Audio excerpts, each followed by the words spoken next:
మా శిష్యుని ఉన్నది మా లాంటి ఆర్టిస్టులను కాపాడుకోవడానికే కదా. మీరు తీసేటప్పుడేమో టిక్మని తీసేశారు నన్ను. నాకు మళ్ళీ కార్డు ఇచ్చేటప్పుడు ఎంత మీ ఇంటికి వచ్చాను, మీ ఆఫీస్కి వచ్చాను. నా అదృష్టం మీరు నాకు బాగా క్లోజ్ కావడం వల్ల, నేను మీకు దగ్గర అవడం వల్ల నేను రాగలిగాను. నాకంటే చిన్న ఆర్టిస్టులు ఉంటారు, వాళ్ళు మీ దాకా చేరలేరు. అప్పుడు ఏంటి పరిస్థితి? ఎవరు పడితే వాళ్ళది ఏది పడితే అది అనేటిమేనా? గతంలో కూడా వేణుస్వామి అనే వ్యక్తి మన సమంత గారి గురించి, వాళ్ళ మ్యారేజ్ గురించి ఏదో మాట్లాడారు, లేకపోతే చైతన్య గారి మ్యారేజ్ గురించి ఏదో మాట్లాడారు.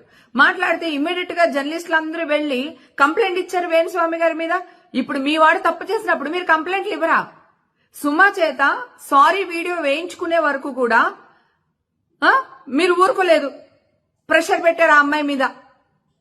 అప్పుడు ఆ అమ్మాయి కొడుకు సినిమా కూడా ఉంది, ఆ ప్రభావం సినిమా మీద పడుతుందేమో అని చెప్పి భావించి అమ్మాయి సారీ చెప్పింది.